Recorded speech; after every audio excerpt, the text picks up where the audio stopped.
오늘 말씀은 디모데 전서 1장 12절에서 17절의 말씀입니다. 디모데 전서 1장 12절에서 17절의 말씀 같이 한 목소리로 읽겠습니다. 시작. 나를 능하게 하신 그리스도 예수 우리 주께 내가 감사함은 나를 충성되이 여겨 내게 직분을 맡기심이니 내가 전에는 비방자요 박해자요 폭행자였으나 도리어 긍휼을 입은 것은 내가 믿지 아니할 때 알지 못하고 행하였음이라. 우리 주의 은혜가 그리스도 예수 안에 있는 믿음과 사랑과 함께 넘치도록 풍성하였도다. 믿보다 모든 사람이 받을 만한 이 말이여 그리스도 예수께서 죄인을 구원하시려고 세상에 임하셨다 하였도다. 죄인 중에 내가 괴순이라. 그러나 내가 긍휼을 입은 까닭은 예수 그리스도께서 내게 먼저 일체 오래 참으심을 보이사 후에 주를 믿어 영생 얻는 자들에게 본이 되게 하려 하심이라. 영원하신 왕 곧 썩지 아니하고 보이지 아니하고 홀로 하나이신 하나님께 존귀와 영광이 영원 무궁토록 있을지어다. 아멘.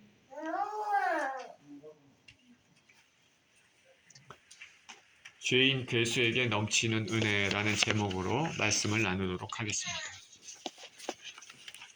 기도합니다. 하나님 감사합니다. 오늘도 귀한 주일 또 예배 장소로 모이게 해주시고 우리 말씀을 또 상고하는 시간을 갖게 해주신 것 감사를 드립니다. 성경에는 예수님이 말씀이라 하셨사오니 말씀을 통해서 우리 주님을 만나는 시간이 되게 하여 주시옵소서. 감사드리며 예수님 이름으로 기도합니다. 아멘.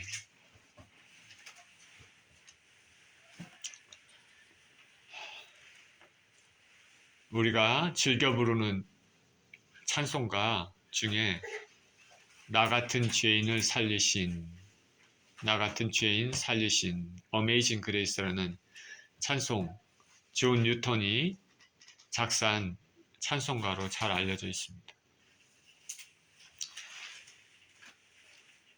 많은 사람들이 아시겠지만은 존 뉴턴은 영국 1725년 영국에서 태어나서 그 어머니가 참으로 독실한 기독교인이었습니다. 그 어머니로부터 성경을 들으면서 자랐습니다. 어렸을 때부터 성경을 들으면서 자란 것은 참으로 복이 있습니다. 우리 태호가 지금 예배를 드리는 것처럼 어렸을 때부터 이렇게 예배 드리면서 자란 아이는 분명히 다를 줄 믿습니다. 그런데 그 존 뉴턴이 7살이 되었을 때 그 어머니가 돌아가셨습니다. 그리고 성년이 되고 나서는 아버지를 따라 배를 타고 다녔습니다. 근데 어쩐 일인지 그는 흑인 노예를 수송하는 노예 무역에 종사했습니다. 어렸을 때는 어머니의 믿음에 따라서 성경 말씀도 듣고 그랬는데 어머니가 돌아가신 이후 오랜 시간 동안에는 그 믿음을 이렇게 지키면서 살아온 것 같지 않습니다.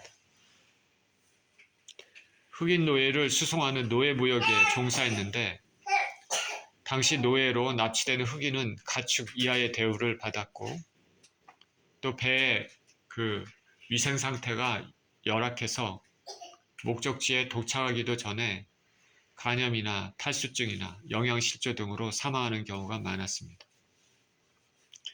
그는 노예 여자를 골라서 성을 즐기기도 했고 말도 거칠고 욕도 서슴지 않는 삶을 살았습니다. 아프리카에서는 악마의 의식에도 참여했다고 합니다.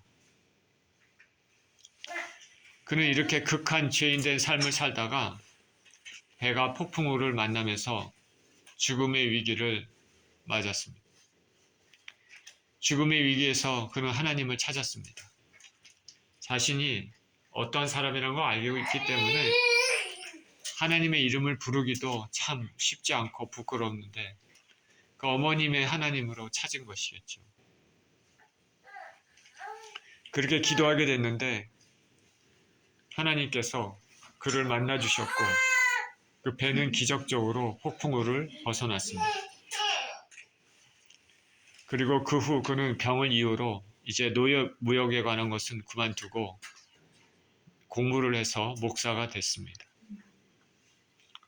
1772년에 그가 쓴 글, 나 같은 죄인 살리신 어메이징 그레스는 그가 흑인 노예 무역에 관한 것을 깊이 뉘우치고 그것과 상관없이 자신을 용서해 주신 놀라운 하나님의 은혜에 대한 감사의 고백을 담고 있습니다. 그의 삶을 보면 죄가 더한 곳에 은혜가 더욱 넘친다 하는 그 말씀이 생각이 납니다. 하나님의 은혜는 참으로 놀랍습니다. 이런 끔찍한 죄인도 진정으로 회개하면 살리시는 하나님이십니다.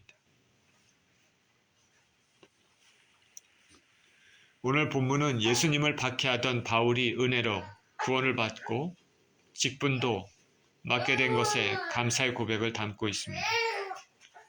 죄인 중에 괴수인 자신이 구원받은 은혜에 감사인 것입니다.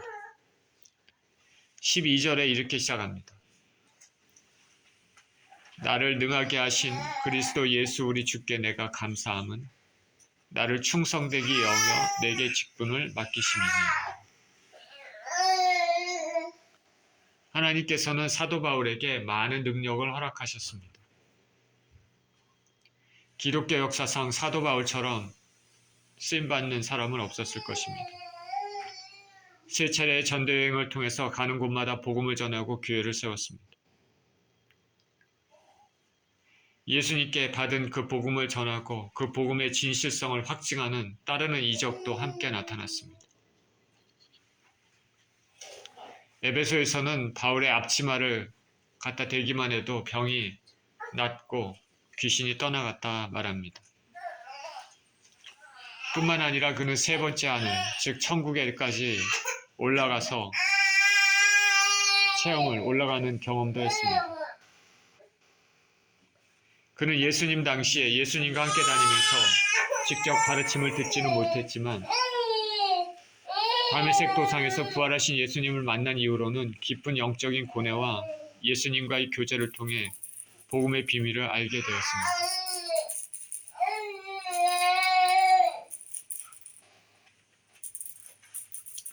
바울 자신도 고린도후서 12장에서 하나님께 받은 은혜가 너무나 크다고 말하고 있습니다. 예수님은 바울을 이방인의 사도로 부르셔서 그를 먼데 이방에 보내시며 당시 로마 제국 전역에 예수님의 복음을 전하게 하셨습니다. 이에 바울은 자신에게 이렇게 은혜를 주신 예수님의 복음을 유럽 전역에까지 전하며 많은 교회를 세우고 섬기게 되는 이런 은혜를 주신 이런 능력을 주신 예수님께 감사한다 말하고 있습니다.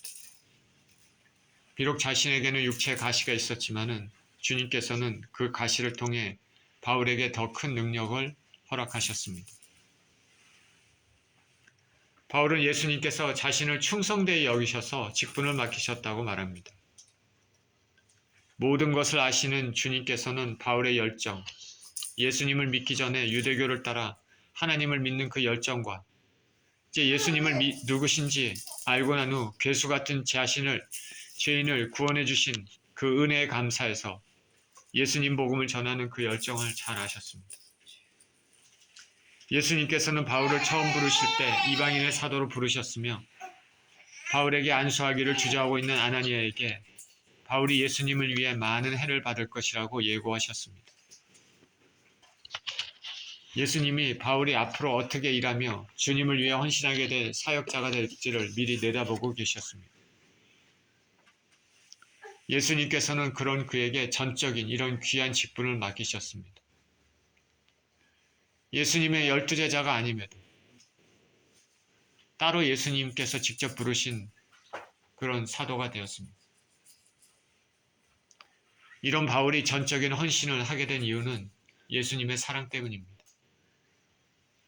본인의 공로는 없이 예수님께서 일방적으로 베푸시는 은혜 때문입니다. 바울은 이 사실을 알기 때문에 자신이 자랑할 것이 하나도 없다는 것을 압니다. 그래서 그는 예수님만 자랑하게 되었습니다. 저와 여러분들도 자격 없는 인생들이 예수님을 믿었기 때문에 우리는 우리를 자랑할 것이 아니라 예수님만 자랑하는 삶을 살아야 됩니다. 13절입니다. 내가 전에는 비방자요 박해자요 폭행자였으나 도리어 긍휼을 입은 것은 내가 믿지 아니할 때 알지 못하고 행하였습니다. 바울은 예수님을 믿기 전에는 철저한 유대교 신봉자였습니다. 율법의 엄격한 바리새파의 교육을 받고 자랐습니다. 바리새인 중에 바리새인입니다. 바리새인 중에서도 뛰어난 열심을 가지고 살았습니다. 율법에 매우 철저한 사람입니다. 온전히 지키려고 애썼던 사람입니다. 그것이 하나님을 사랑하는 길, 섬기는 길이라고 굳게 믿으면서 그렇게 살았습니다. 율법을 지키지 않는 자들, 율법에 무지한 자들에 대해서 비난하고 비방하고 박해하고 예수님 믿는 사람들은 이단으로 생각해서 불같은 열정으로 남녀노소할 것 없이 사람들을 체포했습니다. 스데반이 순교할 때도 돌을 던지는 사람들의 옷을 지켰다고 말하고 있습니다. 스데반의 죽음을 당연한 것으로 여기고 직접 돌을 던지지는 않았지만 간접적으로 살인한 사람입니다. 사도 바울은 자신이 그리스도인들에게 이런 행동을 하였다는 것을 서슴지 않고 고백합니다. 자신의 부끄러움도 스스로 말함으로써 비웃음을 살 수도 있지만은 솔직하게 고백하고 있습니다. 그것은 자신이 이렇게 무가치하고 정말 형편없는 인생이었다는 것을 스스로 인정하고 그런 자신에게 은혜를 주신 하나님의 그 위대함을 강조하기 위한 것입니다. 그러니 그가 예수님을 만나고 회개하고 복음을 위해 삶을 드리게 된 것은 전적으로 하나님 은혜입니다. 그렇지 않겠습니까? 보통 사람도 아니고 예수님을 극심히 박해했던 사람인데 일방적으로 예수님의 은혜로 구원을 얻은 것이죠. 더군다나 예수님을 위해 놀라운 일들을 하도록 능력과 기회를 주시지 않았습니까? 하나님의 방식은 참으로 놀랍습니다. 우리 인생들과는 다르죠. 흉악한 지인을 완전히 변화시켜 놀라운 의인으로 바꾸시는 분입니다. 예수님은 이런 분이시기 때문에 우리 주변에 예수님에 대해서 몸소리치며 반대하는 사람도 주님의 놀라운 은혜가 임할 수 있다는 것을 알고 우리는 기도해야 될 것입니다. 우리 생각과 예수님의 생각이 다른 것은 복음서에서도 예수님께서 먼저 된 자가 나중되고 나중된 자가 먼저 되는 경우가 많다고 그렇게 하셨음을 통해서도 알 수 있습니다. 우리 눈의 겉모습에 그럴듯하게 보여도 보이지 않는 마음을 감찰하시는 예수님은 모든 것을 보고 계시고 겉모습은 망나니 같이 보여도 그 안에 하나님에 대한 갈망이 있는지 우리가 어떻게 압니까? 예수님은 아시죠. 우리는 보이는 것뿐 아니라 보이지 않는 것을 볼 줄 아는 영적인 눈이 있어야 될 줄 믿습니다. 바울이 회심해서 예수님 믿게 되었을 때 믿는 형제들은 처음에 바울을 믿지 않았습니다. 전에 회방자고 폭행자였던 사람이 갑자기 변화가 돼서 예수님 전파한다고 하니까 의심도 들고 자칫하면 자신들의 모임도 다 탄로나서 체포될 위험성이 있기 때문입니다. 그러나 하나님은 모든 사람에게 신뢰를 받는 바나바를 붙여주셔서 이 모든 의심을 잠재우게 하시고 예수님을 따르는 형제들의 모임에 받아들이게 해서 위대한 복음 사역자가 된 것입니다. 바울은 이전에 행했던 참으로 하나님께 벌을 받아야 마땅한 죄들에 대하여 사함받고 예수님을 믿게 된 것은 자신의 이전 행위가 알지 못하고 행했기 때문이라고 말하고 있습니다. 바울이 이전에 행했던 일들은 예수님을 제대로 알지 못하고 하나님의 뜻을 제대로 알지 못하고 행했기 때문입니다. 하나님을 진정으로 사랑했고 목숨을 바칠 각오가 있었지만 그 방향이 잘못됐습니다. 바리새파 사람들은 율법을 철저히 지키려고 노력했습니다. 그것이 하나님을 기쁘시게 하는 일이라고 생각했기 때문입니다. 바울은 자신을 율법으로는 흠이 없는 자라고 말했습니다. 얼마나 철저한가. 이런 바울에게 예수님은 올바른 방향을 가르쳐 주시고 올바르게 하나님을 섬길 수 있도록 은혜를 주셨습니다. 율법으로는 교만할 뿐이요. 실상 하나님의 거룩에 도달하지도 못하고 구원을 얻기 위해서는 자신은 아무것도 할 수 없는 철저한 무기력한 죄인인 것. 그래서 전적인 하나님의 은혜가 필요함을 알려주셨습니다. 알지 못하고 행한 것도 죄가 되고 알고 행한 것도 죄가 됩니다. 그러나 죄의 경중이 있습니다. 예수님 복음서에서 알지 못하고 행한 자는 적게 맞을 것이요 알고 행한 자는 많이 맞을 것이다 말씀하셨습니다.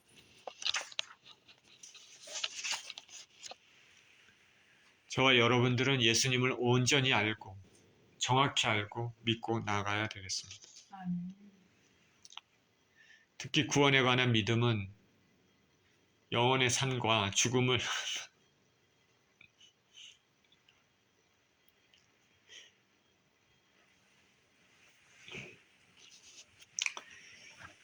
결정하는 것이기 때문에 잘못 알면 돌이킬 수 없는 낭패를 당하게 됩니다.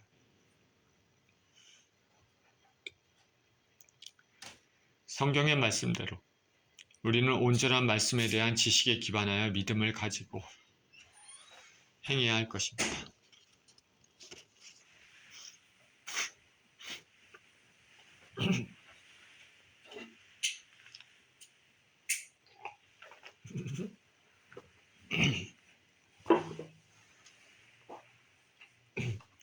저의 경우를 말씀드리겠습니다. 제가 여러 번 전에도 말씀드린 것 같은데 저는 한국의 전통적인 가정에서 태어나서 1년에 한 번씩 제사를 드렸습니다. 장남이라 아버지를 따라 제사 드리고 향도 피우고 술잔을 돌리고 했습니다. 어머니는 불교 신자라 절기마다 어머니를 따라 절에 다녀서 절밥도 먹고 했습니다. 더군다나 군대에서 크게 다치고 제대 후에 너무나 심한 고생을 하다가 급기야는 구슬하기도 했습니다. 그런 제가 예수님 은혜로 구원의 길에 들어서고 지금 이렇게 말씀을 전하게 된 것은 놀라운 하나님의 은혜입니다. 저도 사실 알지 못하고 행했다고 생각하지만은 하나님은 더 정확히 제 마음을 아시겠죠. 제가 알고 있었는지 알지 못하고 있었는지.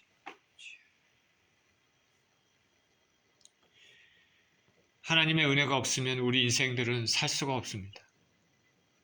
지금 자신의 힘만 믿고 사는 사람들. 하나님의 힘, 하나님의 은혜를 간구하지 않고 사는 사람들은 어떻게 사는지 참으로 알 수가 없습니다. 그들은 삶의 막다른 골목에 몰렸을 때 의지할 것이 없습니다. 그러나 우리 하나님의 은혜를 맛본 사람들은 언제 어디서나 하나님을 의지하며 살 수 있습니다.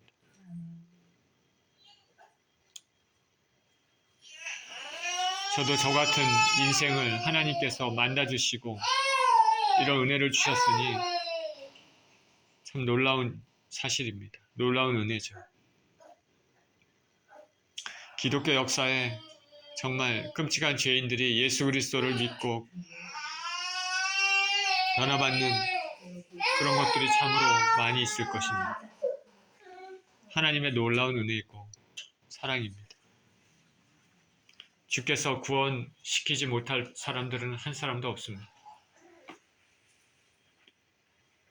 진정 주님 앞에 겸손으로 주님을 찾는 자들은 주님은 다 받으십니다.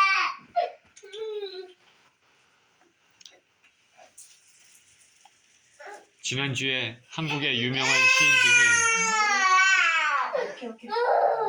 천상병이란 분의 기도하시는 것을 본 적이 있습니다. 이미 고인이 되신 지 오랜 세월이 지났지만은 그분이 기도하시면서 하나님 저를 살려주이소. 제가 지금 몸이 아파 참 걱정입니다. 이런 기도를 하는 걸 봤습니다. 고문의 후유증으로 괴로워하면서 기도하는 모습입니다. 조그만 학고방에서 몸은 다 말라 러닝 하나 걸치고 빼짝 마른 모습으로 기도합니다. 예전에 참으로 멋있었던 모습은 온데간데 없습니다. 서울대학교를 나오고 그 당시에 5, 60년대 참으로 엘리트였던 사람이지만은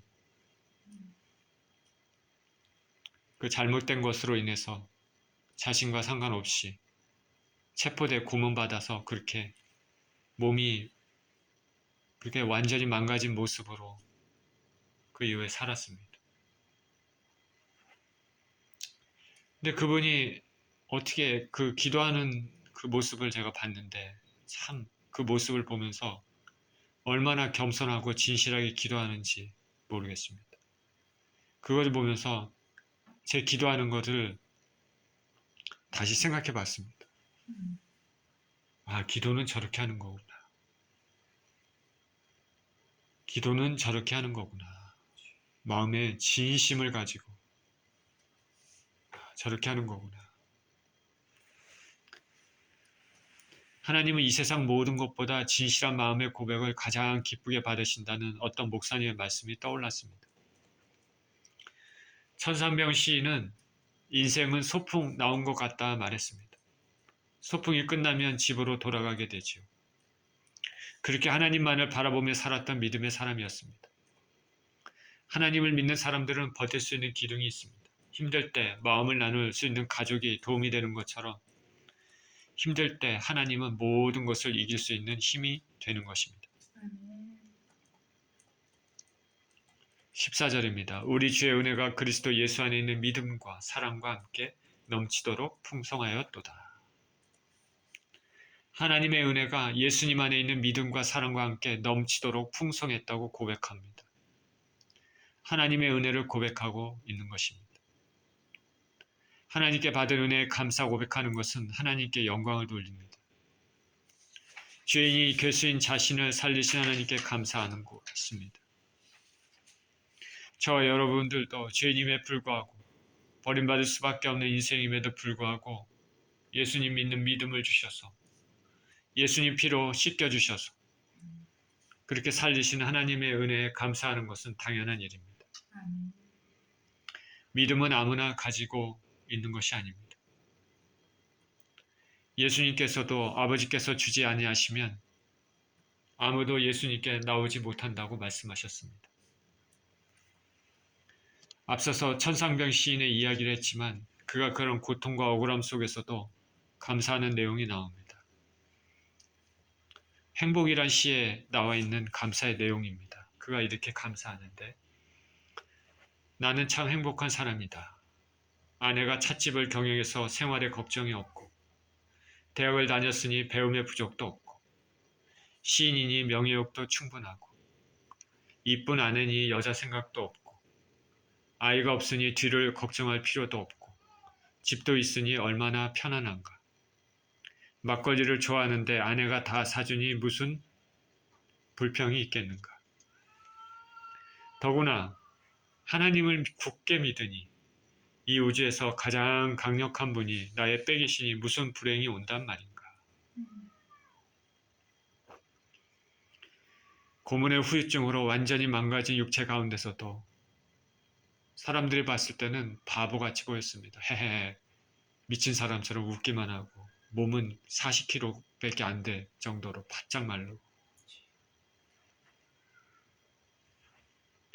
그런 가운데서도 하나님을 발견하고 감사하는 글을 올린 것입니다. 하나님께 소망을 두는 사람은 행복한 사람입니다. 우리 모두 우리에게 믿음을 주신 하나님께 예수님으로 말미암아 영광을 돌리시는 삶을 살아야 될 것입니다. 15절입니다. mit보다 모든 사람이 받을 만한 이 말이요 그리스도 예수께서 죄인을 구원하시려고 세상에 임하셨다 하였도다. 죄인 중에 내가 괴순이라.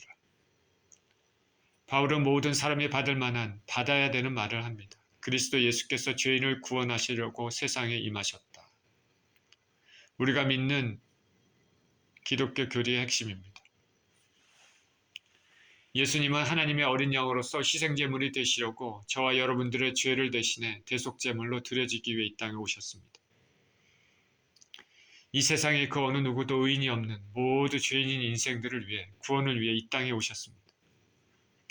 우리가 믿음 생활하면서 절대 잊지 말아야 될 진리입니다. 요한복음 3장 16절에 이렇게 얘기하죠. 하나님이 세상을 이처럼 사랑하사 독생자를 주셨으니 이는 그를 믿는 자마다 멸망하지 않고 영생을 얻게 하려 하심이라. 이것은 다른 세상 종교와 엄연히 다릅니다. 이슬람을 포함한 많은 종교들은 인간의 선을 통해서 구원에 이를 수 있다고 말하지만 성경은 다르게 얘기합니다. 어느 누구도 하나님이 정하신 거룩의 기준에 도달할 수 없습니다. 얼마나 우리가 선을 쌓아야지 하나님의 거룩의 기준을 통과할 수 있겠습니까? 더군다나 그 선을 쌓으려는 것도 그렇게 자신의 힘으로 구원 얻으려고 한다는 것도 하나님 앞에 교만한 죄가 되는 것이죠. 그리고 실제 이렇게까지 사는 사람도 없습니다. 우리 주변 보십시오. 진정 그 자신의 힘으로 구원 얻을 만한 선한 사람이 있을까? 인생들은 쇳덩어리고 그 누구도 자신의 힘으로 구원 얻을 수 없습니다. 한국의 정치 뉴스를 보면서 그리고 그것에 대해 지지하거나 반대하는 사람들을 보면서 인간들은 상상 이상으로 사악하다는 생각을 자주 해봅니다. 구원은 오직 예수님의 희생의 은혜, 내 대신 죄값을 치르신 그 은혜를 믿고 자신의 죄를 회개하는 사람만이 얻을 수 있는 것입니다. 바울은 죄인들 중에서도 자신이 괴수라고 말합니다. 부끄러운 과거, 예수님을 믿는 자들을 박해한, 다시 말해 예수님을 박해한 자신을 만나주시고 변화시켜 주신 예수님께 감사하고 있습니다. 이 감사는 바울뿐 아니라 저와 여러분들도 마땅히 드려야 될 것입니다. 16절입니다. 그러나 내가 긍휼을 입은 까닭은 예수 그리스도께서 내게 먼저 일체 오래 참으심을 보이사 후에 주를 믿어 영생 얻는 자들에게 본이 되게 하려 하심이라. 바울은 죄인 중에 괴수인 자신에 대해 오래 참으신 예수님에 대해 말합니다. 그렇게 바울을 오래 참으시고 은혜를 주신 것은 후에 예수님을 믿게 된 영생의 사람들에게 본이 되게 하려 함이라라고 말하고 있습니다. 예수님은 이런 끔찍한 사랑까지도 변화시켜서 구원을 주신다. 죄인인 그가 결국 예수님께 돌아오기까지 끝까지 참고 인내하시는 예수님이십니다. 예수님의 죄인을 향한 인내는 마지막 고난을 받는 모습에서도 우리는 볼 수 있습니다. 얼굴에 침을 뱉고 갈대로 머리를 치고 가시면류관을 씌우는 로마 군병들을 참으셨습니다. 십자가의 대못을 박으면서 옷을 나눠 가지는 군병들에 대해 참으셨습니다. 오히려 그들을 위해 기도하셨습니다. 예수님의 인생들을 향한 생각이십니다. 한 사람도 멸망하지 않기를 바라십니다. 오히려 그들을 회개해서 구원 얻기를 바라십니다. 하나님은 당신이 만드신 피조물들을 사랑하십니다. 하나님은 저와 여러분들을 사랑하십니다. 그래서 지금 이렇게 주님 앞에 나와서 예배드리는 특권이 있습니다. 예배는 하나님의 사랑받는 사람들만이 드릴 수 있는 특권입니다. 바울 같은 죄인을 살리신 하나님의 은혜는 후에 예수님을 믿게 되는 수많은 사람들에게 본이 됩니다. 진정 회개하고 돌아오면 예수님이 구원해 주지 못할 인생들은 하나도 없는 것입니다. 저와 여러분들도 이와 같이 예수님의 은혜를 입었습니다. 우리를 살리신 하나님의 은혜도 우리 주위 사람들에게 본이 되었으면 좋겠습니다. 17절입니다. 영원하신 왕, 곧 썩지 아니하고 보이지 아니하고 홀로 하나이신 하나님께 존귀와 영광이 영원 무궁토록 있을지어다. 아멘. 마지막으로 바울은 하나님을 송축합니다. 나에게 이런 은혜를 베푸신 놀라운 은혜의 하나님을 송축하는 것이죠. 그 하나님은 영원한 왕이십니다. 시작과 끝이 없습니다. 알파와 오메가 되십니다. 썩지 않으시고 보이지 않으시고 홀로 하나이신 분입니다. 인생과 자연은 시간 지나면 후패해지고 썩습니다. 그러나 하나님은 영원 무궁하십니다. 그 하나님은 영이시기 때문에 우리 눈으로 볼 수 없습니다. 그러나 그때 우리가 육신의 장막을 벗을 때 그 하나님을 볼 수 있는 기회가 있을 것입니다. 하나님은 홀로 한 분이십니다. 하나님 외에 다른 분은 없습니다. 우리 기독교인들은 성경에 나타난 대로 그 홀로 한 분이신 그 하나님은 삼위의 위격으로 존재하신다고 믿습니다. 성부 하나님, 성자, 예수님, 성령 하나님. 이 세 분의 위격으로 존재하신 하나님은 신성의 본질상 하나입니다. 예수님께서 말씀하지 않으셨습니까? 아버지와 나는 하나이니라. 그래서 우리가 하나님을 묘사할 때 트리니티라는 용어를 사용합니다. 이런 무궁하신 하나님께 바울은 영광을 돌리고 있습니다. 그 어느 누구도 하나님을 대체할 수 없습니다. 하나님은 나 이전에도 나 이후에도 신이 없다고 이사야서에서 말씀하셨습니다. 우리는 그 하나님께 영광을 돌려야 할 것입니다. 이것은 피조물에 마땅한, 참으로 마땅한 본분입니다. 하나님께 영광을 돌리는 것은 피조물에 마땅한 본분입니다. 본문에서 사도 바울은 주님의 오래 참으시는 사랑과 긍휼의 은혜가 없었다면 가망 없는 인생이라고 고백합니다. 이처럼 하나님의 영광의 복음은 우리 자신이 얼마나 자격 없는 사람이며 반대로 그분의 긍휼이 얼마나 풍성한지를 보여줍니다. 그리고 오직 하나님만 높이게 되는 사람으로 만듭니다. 하나님의 은혜에 대한 자각은 우리를 더 깊은 감사에, 더 풍성한 감사로 이끕니다. 우리는 우리의 삶이 얼마나 행복한지 그런 것에 관심도 가져야 되지만은 우리의 삶에 하나님의 은혜에 대한 얼마나 감사가 넘치는지에 대해서도 관심을 가져야 될 것입니다. 은혜로 우리를 구원해 주신 주님을 찬양하며 감사를 돌리는 삶을 사시는 저와 여러분 모두 되시기를 예수 그리스도 이름으로 축원드립니다. 기도하겠습니다. 바울은 전에는 폭행자요, 해방자요, 예수님을 거부하는 자였지만 예수님의 그 일방적인 은혜와 사랑으로 말미암아 구원을 얻게 되고 또한 귀한 직분도 맡아서 많은 사람에게 그 예수님을 전하며 살게 되는 큰 은혜를 받았습니다. 버림받아야 돼 마땅함에도 죽어야 마땅함에도 된 죄인이 주님 앞에 큰 은혜를 얻은 것입니다. 우리들은 어떻습니까? 매사에 잿덩어리고 아버지 참으로 하나님 보시기에 온전치 못한 우리들을 주님께서 사랑하여 주셔서 아버지 예수님을 믿는 믿음을 주시고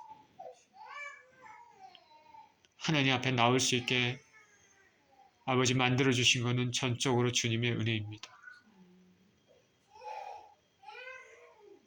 하나님의 은혜가 없으면 지금도 우리 마음대로 살고 어둠 속에서 영원한 멸망의 길로 가고 있었을 것입니다. 주님의 놀라운 은혜와 사랑을 찬양합니다. 우리는 주님의 은혜가 없으면 살 수 없는 인생임을 고백을 드립니다. 우리 구원의 완성도 주님의 은혜의 그 풍성함에 따라 아버지 하나님 완성될 줄 믿습니다. 하나님 아버지 우리에게 베푸신 그 큰 은혜와 사랑을 잊지 않고 감사하며 그렇게 사는 우리 인생이 되도록 축복하여 주옵소서. 감사드리며 우리 주 예수 그리스도 이름으로 기도합니다. 아멘.